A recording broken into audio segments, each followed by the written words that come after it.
Hi friends, எல்லாருக்கும் வணக்கம். இன்றைக்கி நம்ம வீடியோவில் என்ன பார்க்க போகிறோன்னா ப்ளவுஸ் கட்டிங் வீடியோ தான் பார்க்க போகிறோம்.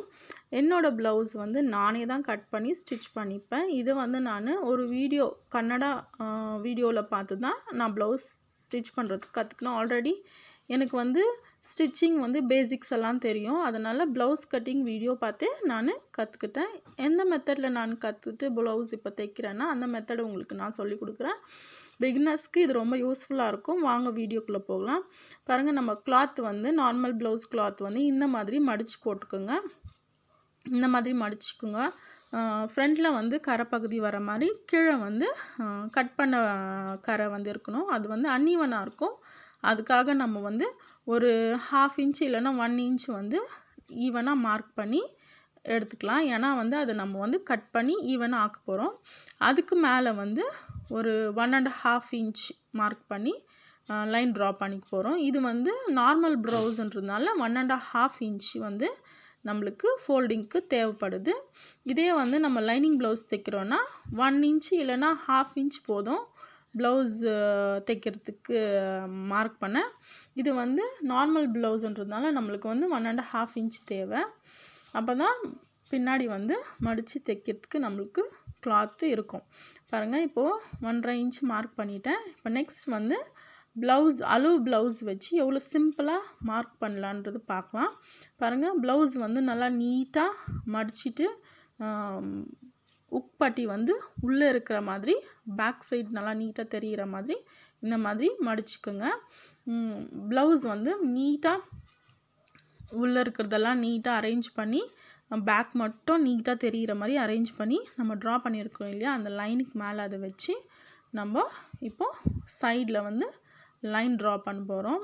பாருங்கள், ப்ளவுஸ் எப்போவுமே நீட்டாக நம்ம அரேஞ்ச் பண்ணி மார்க் பண்ணுறதுனால நம்மளுக்கு ப்ளவுஸ் வந்து பர்ஃபெக்டாக கட்டிங்கும் வரும், ஸ்டிச்சிங்கும் வரும். அதனால் ப்ளவுஸை நல்லா நீட்டாக அரேஞ்ச் பண்ணிக்கோங்க. பாருங்கள், ப்ளவுஸுக்கு பக்கத்தில் நான் ஒரு லைன் ட்ரா பண்ணியிருக்கேன். அதுதான் ப்ளவுஸோட பேக் சைட் மெஷர்மெண்ட்.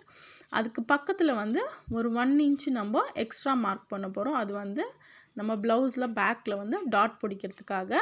இப்போ நெக்ஸ்ட் வந்து ஸ்லீவ், அப்புறம் பின்னாடி ஷோல்டர் இல்லை சாரி ஸ்லீவ்கிட்ட வந்து ஒரு ப்ளஸ் மாதிரி மார்க் பண்ணணும். ஃபஸ்ட்டு வந்து நம்ம நம்ம ஸ்டிச் பண்ணிக்கிற இடத்துல வந்து ஒரு மார்க்கு, அதுக்கு மேலே ஒரு எக்ஸ்ட்ரா ஒரு 1/2 இன்ச் ஒரு மார்க் போடணும்.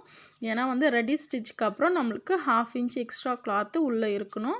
இப்போ அது மார்க் பண்ண பாருங்கள், கரெக்டாக அந்த பாருங்கள், கரெக்டாக ஸ்டிச் பண்ணியிருக்கிற இடத்துல ஒரு மார்க்கு, அதுக்கு மேலே ஒரு மார்க்கு. இப்போ வந்து ஒரு ப்ளஸ் மாதிரி நம்ம போட்டுக்க போகிறோம். இதுதான் இந்த சைடு ஸ்லீவுக்கும் அப்புறம் கீழே வந்து பேக்குக்கும் மார்க் பண்ணிக்கிற மெஷர்மெண்ட்டு. இப்போ நெக்ஸ்ட் வந்து நம்ம வந்து ஸ்லீவை நல்லா நீட்டாக அரேஞ்ச் பண்ணி மார்க் பண்ண போகிறோம். இப்போ வந்து ஸ்லீவ் வந்து இது வந்து பிகினர்ஸ்க்கு ரொம்ப ஈஸியாக அண்டர்ஸ்டாண்ட் ஆகும்.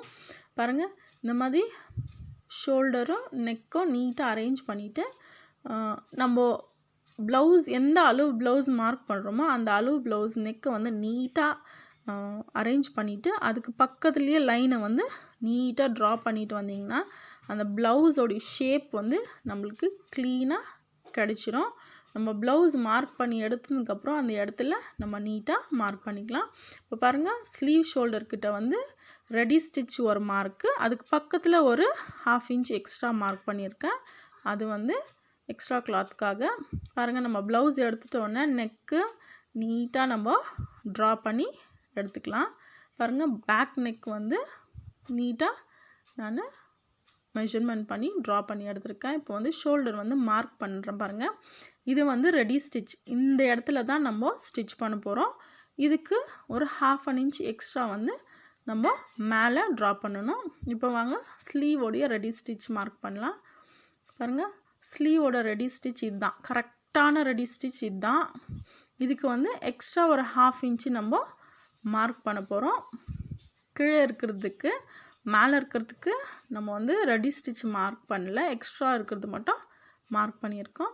இப்போ வந்து இதுக்கு வந்து நெக்ஸ்ட்டு ஸ்லீவ் டு பேக் வந்து நம்ம மார்க் பண்ணி வச்சுருக்கோம் இல்லையா, மேலேருந்து கீழே சேம் அந்த டாட்டுக்கு வந்து நீட்டாக ஒரு லைனை ட்ரா பண்ணி எடுத்துக்கோங்க. இப்போ பாருங்கள், கரெக்டாக நீங்கள் பார்க்கும்போதே தெரியும் ப்ளவுஸோடைய அந்த ட்ராயிங் வந்து கரெக்டாக பர்ஃபெக்டாக நம்மளுக்கு வந்துடுச்சு. இப்போ நெக்ஸ்ட்டு நம்மளுக்கு எக்ஸ்ட்ரா எவ்வளோ கிளாத் வேணுமோ நம்ம அவ்வளோ எக்ஸ்ட்ரா கிளாத்தை மார்க் பண்ணிக்கலாம். இப்போ வந்து நம்ம மேலே வந்து ஷோல்டர்கிட்ட எக்ஸ்ட்ரா மார்க் பண்ண போகிறோம். அதுக்கப்புறம் ஸ்லீவ் கிட்ட அந்த ஷேப், இந்த ஷேப் வந்து மெஷர்மெண்ட்டு நான் டேப் வச்சு எடுக்கல, நான் கையிலே ட்ரா பண்ணிட்டேன். உங்களுக்கு வேணும்னா நீங்கள் 1.5 இன்ச்சு வந்து அந்த சென்டர் பாயிண்ட் இருக்குது இல்லையா, எல் மாதிரி வந்துட்டு அந்த சென்டர் பாயிண்டில் வந்து ஒரு 1.5 இன்ச்சு மார்க் பண்ணிவிட்டு அதுக்கப்புறம் நீங்கள் அந்த கர்வ் வந்து ட்ரா பண்ணிக்கலாம். மேலே ஷோல்டர்கிட்டையும் அதே மாதிரி 1/2 இன்ச் எக்ஸ்ட்ரா விட்டு மார்க் பண்ணிக்கோங்க. அவ்வளோதான். இப்போ வந்து நம்மளுக்கு பேக் ப்ளவுஸ் மார்க்கிங் வந்து கரெக்டாக வந்துடுச்சு. இப்போ கீழே வந்துட்டு நம்ம எக்ஸ்ட்ரா விட்டுருந்தோம் இல்லையா, அன்னீவனாக இருக்கிற அந்த 1/2 இன்ச்சு இல்லைன்னா 1 இன்ச்சு அதை வந்து நீட்டாக கட் பண்ணி எடுத்துகிட்டு இப்போ பார்க்க போனால் நம்ம வந்து ப்ளவுஸ் வந்து கீழேயும் கரை பகுதியும் நல்லா நீட்டாக ஈவனாக கட் பண்ணி வச்சுருக்கோம். இப்போ ஃபோல்ட் பண்ணி தைக்கும் போதும் நம்மளுக்கு அன்ஈவனாக இல்லாமல் எல்லாமே ஈவனாக இருக்கும். பாருங்கள், இந்த மாதிரி நம்ம கட் பண்ணி எடுத்துக்கோங்க. நம்ம ஷோல்டர்கிட்ட எவ்வளோ அளவு மார்க் பண்ணிக்கிறோம் அதே அளவு நீட்டாக டபுள் ஃபோல்ட் பண்ணிக்கோங்க. இப்போ மேலே இருக்கிறது பேக்கு, கீழே இருக்கிறது ஃப்ரண்ட்டு. சில பேருக்கு வந்து ஃப்ரண்ட் வந்து செப்பரேட்டாக கட் பண்ண தெரியல, வரலன்னு சொல்கிறவங்க வந்து இந்த மாதிரி மெத்தடில் நீங்கள் ட்ரை பண்ணி பாருங்கள். ஃப்ரண்ட் கூட ஈஸியாக கட் பண்ண வரும். இப்போ வந்து பேக் வந்து ரெடி ஆகிடுச்சு. இப்போ வந்து பேக் நெக்கு வந்து கட் பண்ண போகிறோம். பாருங்கள், பேக் நெக்கு வந்து மேலே வந்து பேக் இருக்குது, கீழே வந்து ஃப்ரண்ட் இருக்குது. ரெண்டையும் சேர்த்து கட் பண்ணக்கூடாது, வெறும் பேக் நெக் மட்டும் கட் பண்ணணும். கீழே இருக்கிற ஃப்ரண்ட் ப்ளவுஸ் வந்து பீஸ் வந்து கட் பண்ணக்கூடாது, வெறும் பேக் சைடு மார்க் பண்ணியிருக்கோம் இல்லையா, பேக்கு மட்டும் நீட்டாக கட் பண்ணி எடுத்துக்கோங்க. இப்போ பாருங்கள், பேக் நெக்கு கட் பண்ணியாச்சு. கீழே இருக்கிற ஃப்ரண்ட் நெக் வந்து கட் பண்ணலை. இப்போ வந்து ஷோல்டரும் வெறும் பேக் இது மட்டும் தான் கட் பண்ணியிருக்கேன். அதே மாதிரி ஸ்லீவை வந்து நம்ம ரெண்டுமே சேர்த்து கட் பண்ணணும். ஆனால் இதில் வந்து நான் வெறும் பேக் இது மட்டும் ஸ்லீவ் கட் பண்ணியிருக்கேன். ஏன்னா ஃப்ரண்ட்டில் வந்து எப்படி ஸ்லீவ் எக்ஸ்ட்ரா மார்க் பண்ணுறதுன்னு உங்களுக்கு சொல்கிறதுக்காக மட்டும் இப்போது பேக் வந்து வெறும் பேக் ஒண்டி ஸ்லீவ் கட் பண்ணுறேன். பாருங்கள், பேக் ஸ்லீவ் கட் பண்ணியாச்சு. இப்போ வந்து ஃப்ரண்ட் ஸ்லீவ் எப்படி கட் பண்ணுறதுன்னு நெக்ஸ்ட்